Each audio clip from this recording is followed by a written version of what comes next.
Wir haben heute Morgen einen GVC-Talk. GVC-Talks sind Momente, wo wir möchten Lebensgeschichten von Menschen erzählen, von unserer Kirche da mit daraus raus und so zeigen, wie viel das der Glaube mit unserem alltäglichen Leben zu tun hat. Es ist ein bisschen so ähnlich wie bei dieser Geschichte, die Jesus erzählt hat von dieser Stadt, die auf dem Berg liegt. Sie leuchtet in der Dunkelheit und so wünschen wir uns ganz fest, dass unser Leben durch unseren Glauben, wegen unserem Glauben, eine Ausstrahlung haben auf unser Umfeld, auf die Menschen, die mit uns unterwegs sind. Und die GVC-Tags werden uns Einblick geben, wie das im ganz normalen Alltag kann aussehen. Meine heutigen Gäste, sie haben ein bisschen eine besondere Lebensgeschichte. Sie gehören nämlich zu den rund 38% der Schweizer Bevölkerung, die einen sogenannten Migrationshintergrund haben. Also Menschen, die aus einem anderen Land in die Schweiz eingereist sind, entweder direkt oder mit direkten oder indirekten Vorfahren. Ein relativ grosser Teil und darum werden wir heute auch viel Zeit auf Fragen oder Themen verwenden, wie zum Beispiel, was ist Kultur, wie funktioniert Integration und wie geht so ein Miteinander von unterschiedlichen Menschen auch in unserem Land hinein. Ich möchte darum hier bei uns ganz, ganz herzlich willkommen heißen mit einem grossen Applaus auf der Park Arena Bühne Haekyong und den Stefan Fitsch.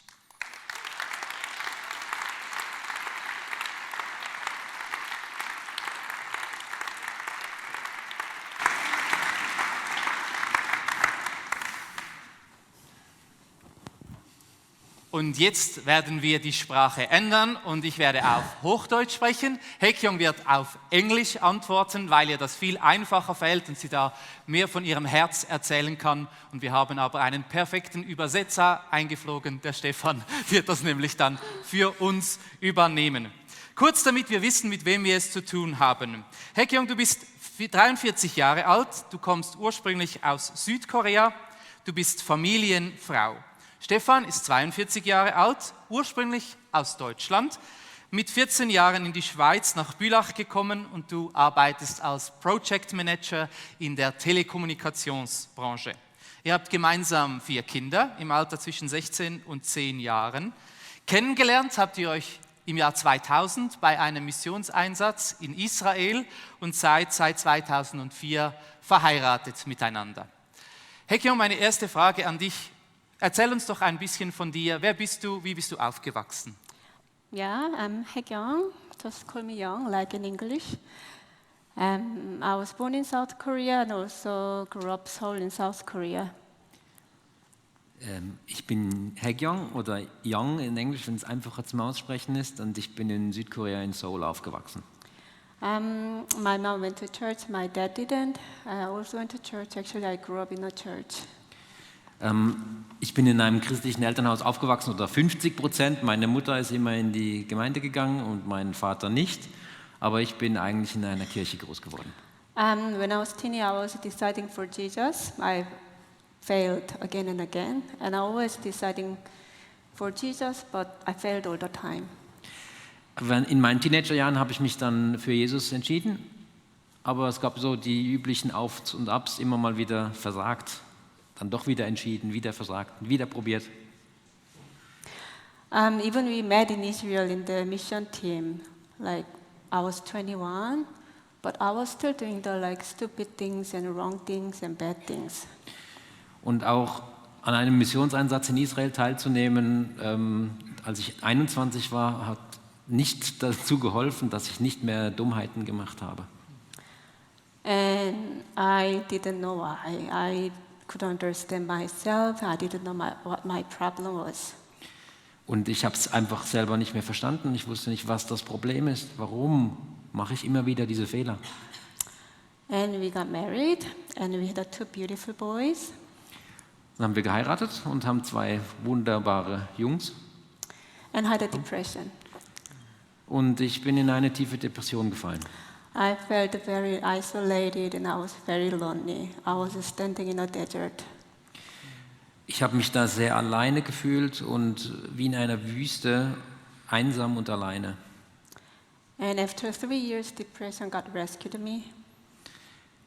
Das hat ungefähr 3 Jahre gedauert und dann kam die Hilfe von Gott und er hat mich daraus befreit. And this healing and restoration started in my heart. Und der Heilungsprozess und die Wiederherstellung hat in meinem Herzen angefangen. And then we had two more beautiful, beautiful girls. Dann sind 2 weitere Kinder dazugekommen, 2 wunderschöne Töchter. And through raising my 4 kids, my faith got deeper and my love for Jesus grew. Und durchs Erziehen unserer Kinder oder durch das Leben als Familie ist mein Glaube viel tiefer geworden. And this healing and restoration I still experience till now. Und ehrlich gesagt habe ich diese Wiederherstellung und Heilung immer noch nötig und erfahre die immer noch heute. Danke vielmals für diesen auch sehr ehrlichen Einblick in deine Geschichte. Stefan, deine Geschichte ist ähnlich und doch ein wenig anders. Erzähl uns ein wenig von dir. Ich bin als Pastorenkind aufgewachsen mit 4 Geschwistern und habe so die ganze christliche Karriere durchgemacht, die man so kennt, wenn man als christliches Kind aufwächst, so von Sonntagsschule, Jungschar, und habe gewusst, wie man Christ spielt, die Regeln sehr früh gelernt und habe es mir irgendwann selber eingeredet, dass das reicht.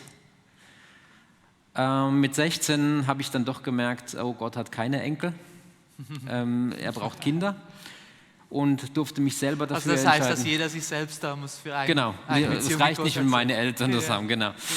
Ja, genau. Es reicht nicht, wenn ich das spiele und ich kann das Spiel eigentlich aufhören. Und ja, dann habe ich mich entschieden dafür, da war ich schon nicht mehr in Deutschland. Und ja, dann haben wir uns kennengelernt, den Rest haben wir eigentlich schon groß gehört. Jemanden zu begleiten, wenn er durch eine tiefe Depression geht, als die einzige Kontaktperson, ist manchmal auch nicht ganz einfach immer, aber das war zu dem Zeitpunkt mein Ort. Ja.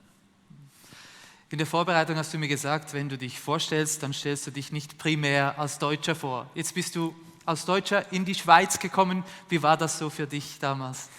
Genau. Vielleicht noch ein Grund, ich stelle mich nicht als Deutscher vor, weil im Grunde genommen denke ich, wir sind zuallererst einmal Menschen. Und da, wo ich herkomme, also ich lasse meine Identität nicht von dem bestimmen, was in meinem Pass steht. Und das betone ich dann in den meisten Umfeldern, eigentlich auch am Arbeitsumfeld stelle ich mich als Mensch vor und in christlichen Umfeldern, weil da die Identität doch noch ein bisschen tiefer liegt, stelle ich mich oft als Himmelsbürger vor. Genau. Wenn man denkt, die Leute, die aus Deutschland kommen, das ist ja easy peasy, kein Problem, man kommt da in die Schweiz und alle verstehen einen, man versteht niemanden. Aber es gibt doch kleine entscheidende kulturelle Unterschiede, die, denke ich, aber am Anfang wirklich auf kleine Fettnäpfchen zu begrenzen sind. Also wenn man sich dann mal gefunden hat, dann denke ich, begegnet man sich als Mensch. Dann ist die Kultur eigentlich relativ egal. Die Schwierigkeit war am Anfang, den Leuten so zu begegnen. Denn meine Erfahrung hat irgendwie gezeigt, dass die Schweizer sich sehr stark auf ihren engsten Kreis beschränken von Bezugspersonen und entweder jeglichen Versuch von anderen, die da versuchen, Kontakt aufzunehmen, interpretieren als, hey, der will jetzt da rein und meine Freunde da wegkicken oder so. Oder dass man sich einfach nicht traut, vielleicht wegen der kulturellen Unterschiede auf die Leute zuzugehen. Und ich sage, hey, das sind Peanuts. Also wenn ich zum Beispiel so nach Deutschland komme und mit irgendjemandem wieder rede, so von wegen kulturelle Unterschiede, wenn man es mal auf die Sprache bezieht, dann sagen die, oh, für einen Schweizer hast du ein ziemlich gutes Hochdeutsch. Ich lasse mal den Pass stecken und sage einfach Danke. Das beschränkt sich auf so kleine lustige Episoden, die kulturellen Unterschiede beim ersten Treffen. Da braucht man gar keine Angst zu haben. Ja. Das ist etwas typisch Schweizerisches, wie du es erlebt hast, vor allem auch, als du frisch hergekommen bist, dass die Schweizer schon so, wie sagt man so, hat sehr enge, vertraute Beziehungen haben, so ein enges Netzwerk. Ja, und ich schätze das enorm. Ja. Also, dass das nicht mal auch gesagt ist, was ich kennengelernt habe in den Freundschaften, die ich entwickelt habe, die halten. Da muss man ziemlich schwierige Sachen tun, um diese Freundschaften wieder zu verlieren. Das habe ich jetzt in anderen Kulturkreisen so nicht kennengelernt. Da ist man halt vielleicht auch eher weiter und Großstädte mit, 10 Millionen Leuten. Den Leuten begegnet man nie wieder. Klar, da verhält man sich anders als in dem Dorf Schweiz, wo man sich immer wieder über den Weg läuft. Und trotzdem ich in der Schule war, jeden Tag mit den gleichen Kindern unterwegs, trotzdem ich in einer Kirche war, mit einer Teenie-Gruppe, immer wieder die gleichen Leute, hat es für mich ungefähr ein Jahr oder so gebraucht, bis ich Teil von so kleinen Grüppchen, also so Cliquen, bis man da mal reingekommen ist. Und das war schon nicht immer einfach. Ja. Hae-kyung, du bist wegen der Liebe in die Schweiz gekommen, hier eingewandert. Was ist für dich typisch schweizerisch, wenn du an die Schweiz denkst? Typisch Schweizerisch. Winter is long and cold, and summer is short and cold. Der Winter ist kurz und lang und kalt und der Sommer ist kurz und kalt. And spring is like a religion, and sun is like a faith. Der Frühling ist wie eine Religion und an die Sonne muss man zum Großteil einfach mal glauben. Jetzt ist es ja, kann ich mir vorstellen, schwierig in der Schweiz zu Hause sich zu fühlen, anzukommen. Was braucht es für dich persönlich? Was bedeutet für sich zu Hause zu sein oder dich zu Hause zu fühlen? Was braucht es für das? For me, home is like Korean language and Korean food, and I like Korean TV series on Netflix, and my Korean friends, and of course our holiday in Korea. Ich fühle mich dann zu Hause, wenn ich zum Beispiel koreanisch essen kann, koreanische Musik höre, koreanisches Fernsehen anschaue, wo auch immer. Mache ich dir gar nicht. Genau. Wir werden es als Werbung kennzeichnen dann. Und dass man hin und wieder auch mal nach Korea gehen kann, um dort wieder ganze Heimat zu fühlen. And also when I spend a lovely time with the friends I love. Auch wenn das war ein bisschen vom Audio, ein bisschen schön. Oft fühle ich mich auch zu Hause, wenn ich Zeit mit Freunden verbringe, die ich gern habe.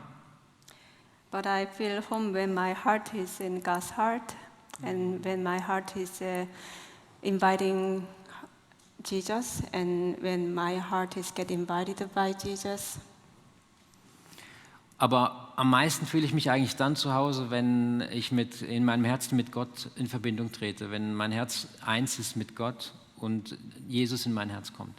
And I feel home when my heart is in Father's house, in Father's arm, in Father's heart. And ich fühle mich dann zu Hause, wenn ich im Vaterhaus bin, also im himmlischen Vater, bei ihm zu Hause. Das ist das ultimative Zuhause. Yeah, when my heart is back to Garden of Eden. Zurück im Garten von Eden sogar. So ist Heimat also nicht gebunden an einen Ort, an einen physischen Ort. So ein schöner Gedanke.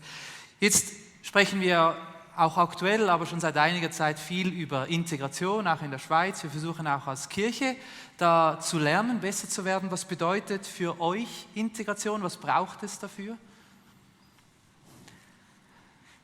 Integration, großes Wort. Ich denke mal, wenn man von der Kirche und Integration redet, ich unterscheide Kirche immer in zwei Bereiche. Das eine ist die Institution, jetzt mal GVC hier als Kirche.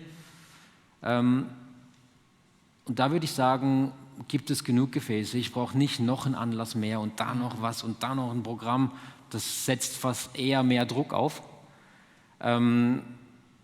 Einfach als Institution kann man dafür sorgen, weil man doch eine große Bandbreite an Leuten anspricht, die man sonst nicht so stark findet, so unterschiedlich, dass Leute sich treffen können.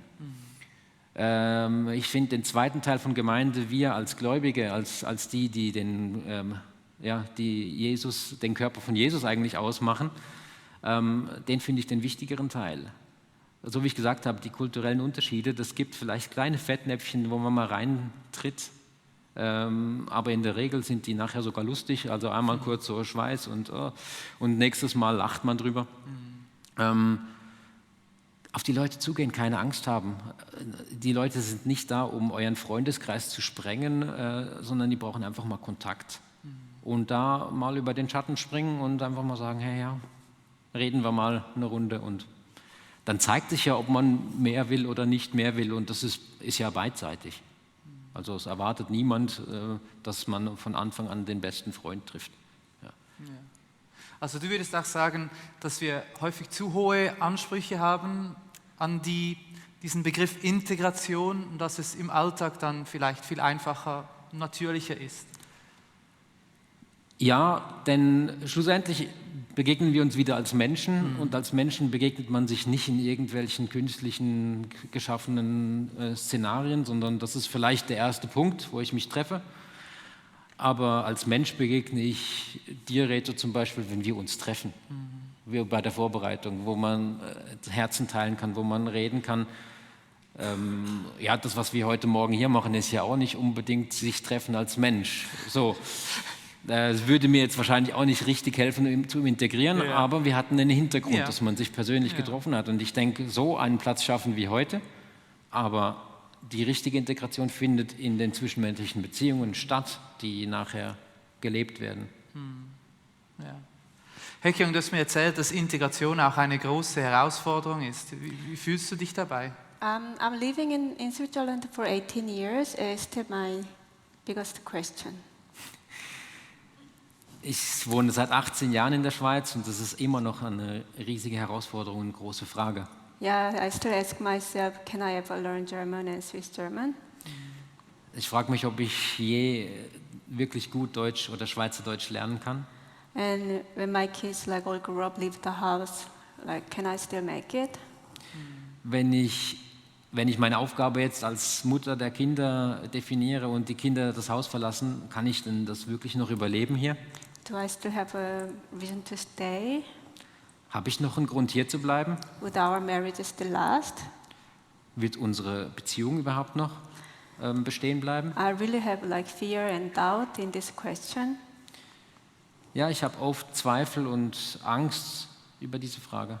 And I really need a faith. I read a miracle from God in this question. Und ich merke, dass ich in dieser Frage wirklich Gottes Hilfe brauche und ein Wunder. Ihr habt mir erzählt, dass ihr sehr offen über solche Dinge sprechen könnt. Ist das etwas, was euch besonders wichtig ist in eurer Beziehung, in eurer Familie? Ja, das ist vielleicht der Teil, wo ich jetzt drauf komme, wo die Kulturen dann vielleicht doch wichtig sind. In dem Moment, wo man oder wo wir zum Beispiel die engere Beziehung eingehen und es nicht nur um Oberflächlichkeiten geht, wie du hast einen Schweizer Akzent in deinem Hochdeutsch, sondern um kulturelle Gedankengebäude, die dich bestimmen oder die dich so prägen, dass du gewisse Antworten interpretierst. Vielleicht dazu eine kurze Geschichte. Als ich meine Freundin damals vorgestellt habe, kamen so die Leute und sagen, hey, spinnst du eigentlich? Du willst mit jemandem zusammen sein aus einem anderen kulturellen Hintergrund, ihr redet in einer Zweitsprache. Ich verstehe nicht mal meine Schweizer Partnerin. Was soll denn das? Ja? Und da habe ich am Anfang gedacht, ja, was mache ich jetzt eigentlich? Bin ich vollkommen hinterm Mond oder irgendwie? Aber die Schmetterlinge im Bauch waren irgendwie stärker. Und was ich aus diesem Gespräch gelernt habe, war, dass wir aus dieser Not eigentlich eine Tugend gemacht haben und gesagt haben, hey, unsere Familie soll davon geprägt sein, dass wir nicht annehmen, der versteht das schon, der denkt so und so, sondern dass wir über die Interpretationsgrundlagen diskutieren, dass wir nachfragen, hast du es verstanden, dass da eine große Transparenz ist und so besteht die Hoffnung, dass wir so eine Familienkultur, die mir übrigens viel wichtiger ist und denke ich auch viel prägender ist als irgend so eine Migrationshintergrundkultur, also so eine Nationenkultur, eine Familienkultur geprägt haben, in der man einfach transparent über alles reden kann. Und ich wäre mal gespannt auf die Teenager-Gruppe, die wir vielleicht später noch, die Coaching-Group, die später noch angesprochen wird, ob das bei uns in der Familie funktioniert, dass man wirklich über alles reden kann, wenn die Jungs und Mädels größer werden. Ich hoffe es. Ja, das wäre ein großer Wunsch für euch auch. Ja. Und du sprichst da von einem Angebot, das wir anbieten werden. Da hören wir später noch etwas dazu. Was ist euch, wenn du jetzt von dieser Familienkultur sprichst, besonders wichtig? Wir haben gehört, offene Gespräche. Gibt es andere Dinge, die ihr sagt, die sind wichtig für euch in eurer Familie drin? For me, it's really important that I teach my Korean language to my kids. Ich bringe den Kindern die koreanische Sprache bei, das ist mir wichtig. And we really enjoy our Korean food, our Korean TV on Netflix. Ja. Auch koreanisches Essen zu genießen und zwischendurch mal koreanisch fernzusehen. But for us, it's really important that our kids are growing up in this unconditional love of God. Für uns ist es aber enorm wichtig und viel wichtiger als das, was wir vorher gesagt haben, dass die Kinder in bedingungsloser Liebe, vor allem von Gott, weil wir doch sehr stark begrenzt sind da drin, aufwachsen können. And we train our kids and discipline and guide our children on this foundation of unconditional love. Und wir haben versucht, unsere Kinder aufgrund dieser Basis von bedingungsloser Liebe zu erziehen und zu trainieren. Ja. And our kids growing up the way they are. Uns ist es auch wichtig, dass die Kinder so aufwachsen, wie sie sind. And they grow up on this strong identity who truly they are, becoming themselves, being natural and being authentic. Dass sie aufwachsen können und authentisch und natürlich sein können, so wie sie sind und nicht wie wir sie gerne wollten. And this is really important to us than just beyond the cultures.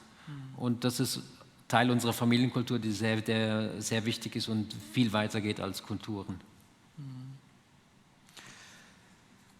Jetzt engagiert ihr euch sehr vielseitig in unseren Kinderangeboten, aber auch in dieser interkulturellen Arbeit. Ihr besucht auch eine Small Group mit Menschen aus verschiedenen Ländern, verschiedenen Herkünften. Wenn wir jetzt an diese Gruppen denkt, an diese Erfahrungen denkt, was gibt es da für Highlights, Dinge, die ihr sagt, das ist besonders speziell wertvoll für euch, so aus diesem Bereich interkulturell? I really like this Ikage service. Wir mögen die Gottesdienste, die interkulturellen Gottesdienste einmal im Monat. And of course, this highlight is like Muslim people coming back to Jesus. Und eins der Highlights ist, dass wir schon erlebt haben, dass muslimisch geprägte Menschen wirklich den Weg zu Jesus gefunden haben dort. I really admire my brothers and sisters in faith, that they are beautiful and precious heart for foreigners. I really learn a lot from them. Und wir treffen dort viele Schweizer Mitgläubige, die so wunderbar und kostbare Menschen sind und ihr Herz für die Ausländer so stark zeigen. And we are also in the Kisland and Mishli Church for like I guess 7-8 years, and for us it's also important that we support other families and supporting next generations. Genau. Wir sind auch in der Kinderarbeit tätig und da ist es schön, dass wir einen großen Beitrag leisten können, dass die Leute sich im Gottesdienst wohlfühlen. Wie hast du das erlebt? Oder ihr engagiert euch sehr stark, das ist euch wichtig. Hilft euch das auch in Bezug auf die Integration oder wie erlebt ihr das? Bei mir war es so, dass wirklich die Mitarbeit in diversen Sachen sehr stark geholfen hat, mit den Leuten in Kontakt zu kommen. Das war das Gefäß, das die Institution wie geschaffen hat. Und nachher konnte man mit den Leuten umgehen und Beziehungen leben. Und bei den einen mehr, bei den anderen weniger, ganz normal, wie es immer ist. Und das hat stark geholfen. Brauchte meinen Schritt da rein, aktiv. Und nachher hat sich was ergeben oder eben nicht ergeben. Und das war gut. Also das ist das, was ich stark in den Mitarbeiten erlebe, dass das ein gutes Setting ist, wo man sich an eine Aufgabe orientiert, mal reinkommt und dann trifft man Leute und let's take it from there. Genau. Wenn man mal nicht mehr weiß, was sagen, dann kann man weiter tun, was man halt tut zusammen. Genau. Ja. Dann bastelt man schnell einen Stern. Jetzt seid ihr auch Teil von einer Small Group mit verschiedenen Leuten. Wie ist das für euch jetzt so, in so einer Gruppe dabei zu sein? Small group. Small Group, ja. We are like very international, and we are in a similar situation, and we understand each other, we know each other, we all go through our pain and suffering together, and it's like a family. Like, yeah. Wir fühlen uns da sehr zu Hause auch, weil es dort so viele Leute gibt mit internationalem Hintergrund, die durch ähnliche Schwierigkeiten gehen. Ja, und man versteht sich und das ist jetzt mein Teil, der jetzt noch dazukommt. Genau. Das ist jetzt nicht übersetzt.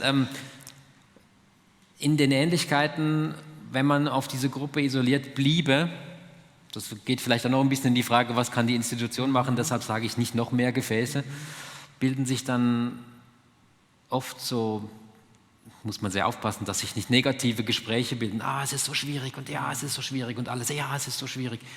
Und man dann dort bleibt. Man versteht sich, das ist okay, man kann das mal erwähnen. Aber mir ist es dann immer wichtig, dass wir weitergehen, sagen, hey, wir können nicht da bleiben, dass es schwierig ist und uns da gegenseitig bemitleiden. Wir müssen irgendetwas tun und den Fokus wieder auf was Positives setzen. Ich bringe dann meistens eben diese Beziehungen, wenn man das Beziehungssetz in der Schweiz hat, die sind sehr tief, die bleiben. Hey, wie schaffen wir das denn? Und versuchen da vorwärts zu gehen.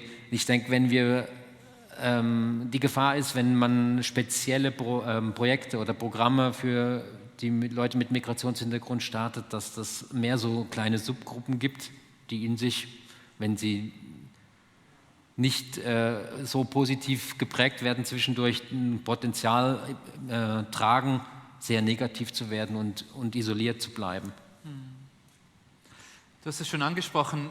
Natürlich die große Frage, die viele von uns hier beschäftigt, ist, was können wir als Kirche, ob jetzt als Institution oder als Einzelne denn tun, vielleicht auch anders tun, als wir es bisher gemacht haben, um Menschen zu helfen, sich hier wohlzufühlen, sich hier integrieren zu können, eine neue Heimat auch zu finden. Eben kein neues Gefäß, sondern mehr Möglichkeiten schaffen, wo sich Leute treffen. Am Ende des Tages ist es wie bei uns in der Beziehung. Ich meine, wir mussten Sachen besprechen. Wir waren als Menschen nachher unterwegs. Ich mit meinen Verwundungen und Verletzungen und Fehlern, Sie mit Ihren Fehlern, Verwundungen, Verletzungen, verschiedene Hintergründe, vielleicht eine Sprachbarriere dazwischen. Aber es hat geklappt. Ich meine, wir waren bei einem Missionseinsatz, haben uns da getroffen, haben nachher irgendwie E-Mails geschrieben. Was war das im 2000? Ich meine, stellt euch das mal vor, ohne WhatsApp und noch irgendwie mit analogen Modems und so.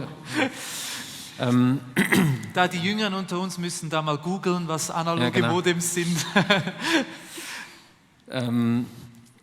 Und schlussendlich hat es gereicht, dass wir uns als Menschen begegnet sind,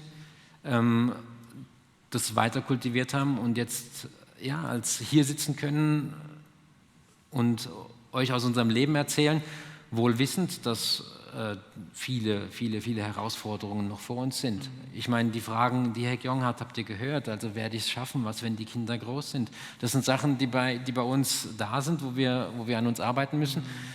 So ist es bei uns gegangen. Auf einem persönlichen Level. Wir haben uns in Israel getroffen, bei irgend sowas, wo man sich ein gemeinsames Ziel gehabt hat. Also das heißt, als Kirche bietet Sachen an, wo sich Leute mit ähnlichen Interessen treffen, wo aber auch Leute mit Migrationshintergrund hinkommen. Und dann wird sich da schon was bilden. Also dass da Leute, die sich finden, sich weiterhin treffen und dann auf einer persönlichen Ebene weitermachen können.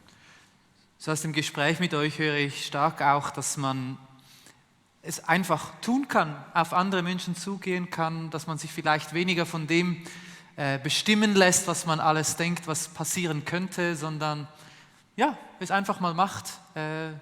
ungeniert jemanden anspricht, ins Gespräch kommt? Wäre das so etwas, das man mitnehmen könnte? Definitiv. Ich merke es oft, dass man, wenn man irgendwo in einem Umfeld ist, wo doch manchmal international ist und die Leute irgendwie ein bisschen Spanisch sprechen oder so und ich rede auch ein bisschen Spanisch oder der Schweizer, dann druckst er sich so immer so ein bisschen hinten dran rum und so, ich höre ja so. Warum nicht einfach, wenn man es ja kann, mal Hola, ¿qué tal? Oh, du sprichst auch Spanisch? Ein bisschen, ja. Warum nicht einfach mal drauf zugehen und das einfach mal machen? Ja. Und auch wenn es Hola, ¿qué tal ist oder was auch immer. Ja, also ja. Ja, man merkt ja dann, ob es passt oder nicht. Aber wahrscheinlich hat es demjenigen, der dort war, schon den Tag gerettet, dass ein Schweizer auf ihn zugekommen ist und mit ihm geredet hat. Jetzt kommen wir so auf die Schlussrunde und wir sind ja hier in einer Kirche, wir glauben an Gott, wir haben die Bibel, die uns hilft. Und so eine Frage, die mich noch beschäftigt ist, für euch gibt es Themen aus der Bibel, Geschichten aus der Bibel, die ihr sagt, die helfen euch, dass die Integration besser gelingt oder in eurem Leben so als Hilfestellungen da dienen können? I really like the story from the Bible, the Israelites 40 years in the desert. Ich mag die Geschichte in der Bibel, als das Volk Israel 40 Jahre in der Wüste war. Jewish people don't think it's the time when God punished them. Die jüdischen Glaubenden interpretieren die Geschichte nicht als Strafe Gottes. Jewish people believe it's the time when they experienced God. Sie interpretieren die Zeit, dass es die Erfahrung mit Gott war. God was providing with the manna every day and protecting them with a pillar of fire and clouds. Er hat ihnen jeden Tag Manna zu essen gegeben und hat sie beschützt mit der Wolken- und der Feuersäule. It's the time, it's just God and us, nothing else. Back to first love, back to honeymoon. Es ist wie Flitterwochen mit Gott, ganz alleine, nur er und wir. Und ja. And it's the time where the Jewish people build their true identity, who really they are. Es ist die Zeit, in der das jüdische Volk seine Identität als Volk Gottes wie gründet. And they're finding themselves who really they are. Sie haben dort herausgefunden, wer sie wirklich sind. It's the time where the Jewish people turning to warriors from the slaves. Das ist der Zeitpunkt, in dem die Juden von Sklaven zu Helden geworden sind. I'm still standing in a desert, Swiss green desert. Ich persönlich bin in der Schweizer grünen Wüste noch. Then I must bring my heart back to desert of Israelites. Und ich will dort die gleiche Erfahrung wie die Israeliten in der Wüste machen. And just God and I, nothing else. Gott und ich und nichts sonst. It's the place where experience God and with the healing and restoration. Da erfahre ich Gott mit Heilung und Wiederherstellung. It's the desert where I'm becoming myself, who truly I am. Es ist die Wüste, in der ich zu dem Menschen werde, der ich wirklich bin. And it's the desert where I build my strong identity, who truly I am. Und dort finde ich meine richtige Identität, wer ich wirklich bin. It's the desert where I'm becoming a warrior from a slave. Es ist die Wüste, in der ich vom Sklaven zum Kämpfer werde, also zum Helden. We are all standing in our own desert from the pain and suffering we have. Wir alle haben unsere eigenen Wüsten mit unserem Hintergrund, mit unserem Leiden und unseren Schmerzen. And here's my prayer. I really pray that when I go through this pain and suffering, I don't want to turn bitter and sour. Und mein Gebet da drin ist, und ich hoffe, das wird auch zu eurem Gebet, wenn wir in solchen Situationen sind, dann bete ich, dass ich nicht bitter oder bitter werde. And I want to grow in faith and I want to get matured. Sondern dass wir da drin reifen und im Glauben wachsen. And I really want to help people and support people and encourage people. Ich will Menschen wirklich dabei helfen und sie ermutigen. And with my brothers and sisters in faith, Ja, gerade auch den Mitgläubigen. and I'm still standing in this desert, and my desert is still very green. Und zum Teil ist es halt immer noch eine Wüste, auch wenn sie sehr grün ist. Vielen, vielen Dank für eure Offenheit, auch für die Ehrlichkeit. Und ich schlage vor, dass wir mit einem Gebet dieses Gespräch abschließen. Du guter Gott, wir danken dir von ganzem Herzen für diese Lebensgeschichte von Stefan und Haekyung, für ihre Offenheit, mit der sie hier von sich erzählt haben, von den schönen Seiten, aber auch von den Schwierigkeiten aus dem Leben. Und ich danke dir dafür, dass es zeigt, was der Glaube in unserem Alltag für einen Unterschied machen kann. Ich danke dir auch für dieses Schlussstatement, das zeigt, dass es manchmal in unserem Leben schwierig sein kann, dass es sich vielleicht anfühlt, als ob wir in einer Wüste sind, aber dass diese Beziehung zu dir wie Flitterwochen sich anfühlen kann, wo du etwas veränderst in unserem Herzen drin. Und ich wünsche mir für mich persönlich, für uns als Kirche, dass dieser Prozess des Wachsens und des Reiferwerdens weitergehen darf. In meinem Leben, in unserem Leben, dass wir immer mehr zu den Menschen werden können, die du in uns siehst. Ganz unabhängig davon, aus welchem Land wir herkommen oder was für eine Geschichte das wir haben. Dass wir zu Menschen werden dürfen, so wie du uns siehst. Und ich bitte dich, dass diese Lebensgeschichte uns ermutigen kann, als Kirche, es ermutigen kann, aber auch als Einzelpersonen, aufeinander zuzugehen, egal aus welchem Land wir stammen, egal was für eine Sprache das wir sprechen. Dass wir weniger darüber nachdenken, was sein könnte und es einfach mal tun, einfach mal fragen, einfach mal da sind. Und wir wünschen uns als Kirche nichts sehnlicher, als dass wir das widerspiegeln können, was unsere Schweiz ist, nämlich vielseitig und wunderschön in ihrer Unterschiedlichkeit, in ihrer Einzigartigkeit von vielen verschiedenen Menschen, mit vielen verschiedenen Geschichten. Und wir bitten dich, dass Menschen hier einen Ort finden können in unserer Kirche, in dem sie sich zu Hause fühlen können, in dem sie andere Menschen kennenlernen können, die sie begleiten auf ihrem Lebensweg und die einen Teil von dem ausmachen, was es heißt, sich wohl und sicher und zu Hause zu fühlen. So bitten wir um deinen Segen für die Familie Fitsch, für die Kinder, für Stefan, für Haekyung und für uns als Kirche, für jeden Einzelnen. Dass wir das spüren, jetzt besonders in dieser Weihnachtszeit, dass du da bist, dass du uns begleitest in allem drin und dass du eine Zukunft hast für uns, für jeden Einzelnen von uns. Amen. Amen. Vielen, vielen herzlichen Dank für eure Offenheit, dass ihr da gewesen seid und ich würde sagen, wir geben euch einen herzlichen Applaus.